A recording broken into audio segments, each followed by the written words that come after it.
Welcome back to the Collector Chronicles YouTube channel. I got some good news and some bad news for you today.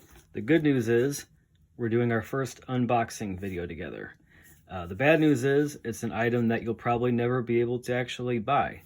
So I don't know why that would be a relevant unboxing, but I haven't opened it up, and it came yesterday and I'm really excited. So we're going to do this together. I've been collecting buttons. It's a button, surprise, surprise. I've been collecting buttons for a long time. I first started collecting buttons from being a relic hunter at a place that I lived nearby and grew up nearby, and I got into the early American stuff. I had collected military stuff and toys since I was a little kid. I always liked World War II stuff, and I fell in love with the early American stuff.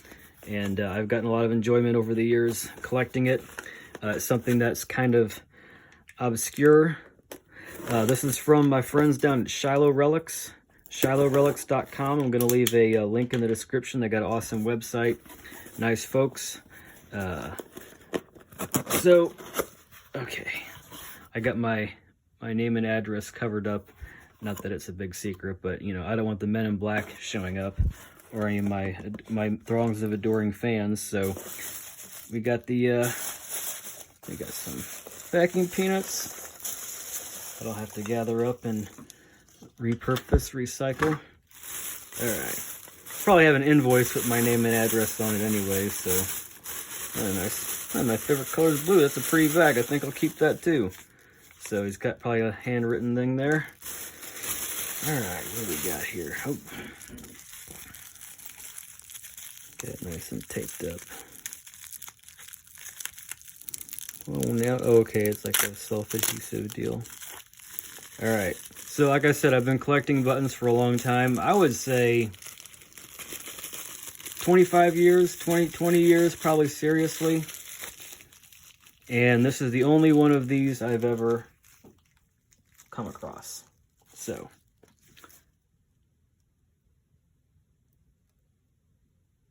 wow, that's beautiful. That's beautiful.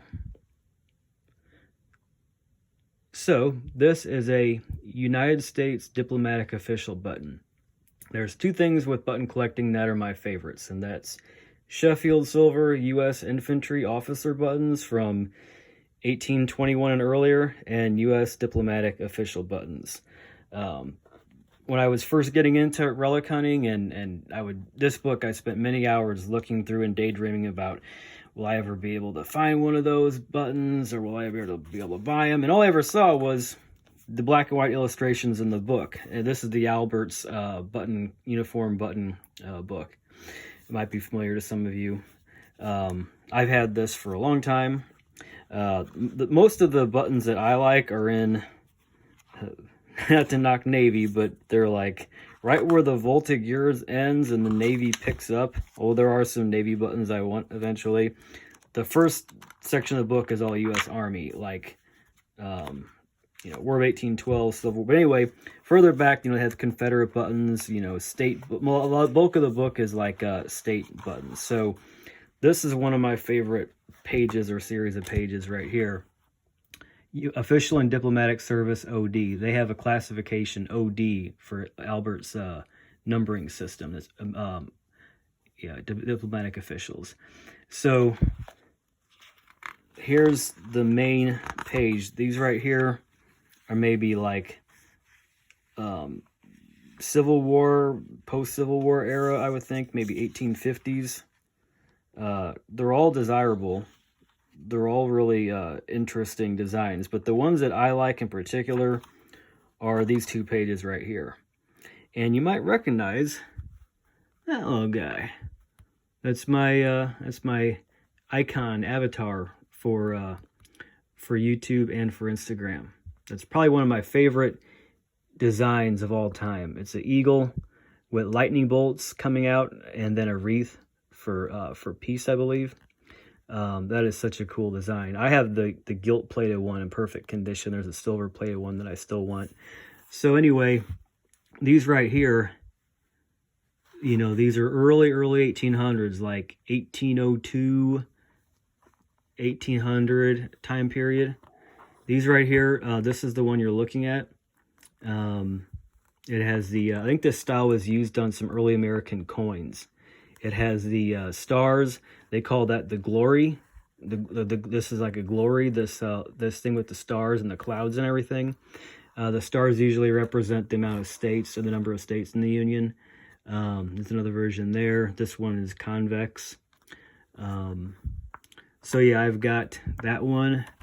I've got that one dug up, and I have the cuff one. And the thing about cuff buttons, and before we get into that, now they're finally reunited, or finally united. This is the one. This is my TikTok image, actually, this thing. So you got the coat size and cuff size. It's a hard button to find.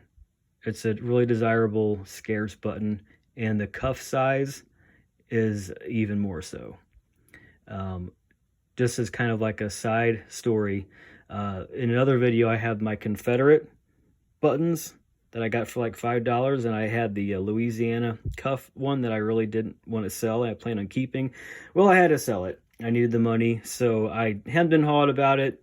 Finally made a decision. I'm parting with it emotionally. I'm cutting the ties. I'm listing it. So I listed it on eBay, and that night when I went to bed, I checked Shiloh Relic's website, and they update it, and people a lot of times will buy stuff as soon as it's listed. And I saw in the button section, I saw this button, and it was, to me, a pretty good price. And I thought somebody else is going to get it. So at like 2 or 3 in the morning, I ordered this thing. So the day that I parted with something, the door opened, and the opportunity came up to be able to get this one, and I felt like it was kind of meant to be. But that's one of the things about collecting. There's kind of like a philosophical lessons you learn, or the way the universe kind of works with collecting, and that is kind of an example of the type of thing that happens if you really are into collecting and you get like an emotional attachment. You can't always get what you want. And sometimes, if you got everything you wanted, then there wouldn't really be a challenge. And I don't think there'd be as much enjoyment from this. So that's my little unboxing video. Once again, this is made in England. The maker is Charles Jennings, London. They were a old. They started in like 1805. And then they lasted until like the 20s, I believe. So I think the British button makers are kind of they're like the state of the art throughout history as far as the craftsmanship. And then Americans eventually were able to reach their quality levels. Here's the one from my YouTube. Just mirror-like. This is from like 1819, 1820, I believe. Armitage mark over a W. Wallace. The U.S. button makers would get British buttons because the loop, the shank on the back, was really strong and they were good quality, and they would stamp over their design or their mark over top of that. So they call it like a ghost mark whenever you can still see the old mark. So yeah, these are some of my better buttons right here. I've got a lot of buttons. If I said how many I have, you'd probably have me committed. This is from like the diplomatic ones are from the early 1800s, around the time of like Lewis and Clark. For you that don't know the time period, aesthetically this was what the uniforms look like, the War of 1812. So anyway, hope you liked my unboxing video. I'm going to leave a link to Shiloh Relics so you can take a look at their site. I actually have their site opened up right here. They have a YouTube channel, Shiloh Relics does, and they have some really cool stuff on that YouTube channel. They don't need a shout out from little old me, but just to look at some of these Confederate buttons, that's what this page is open to. These are all non-dug Confederate buttons. And as far as an investment, I mean, these things are out of my price range.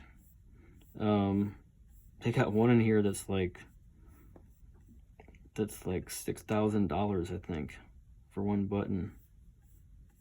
I had never even seen it before. Where is it at? Yeah, like, okay. Well, this one right here, it's like almost $10,000. says Southern Confederacy.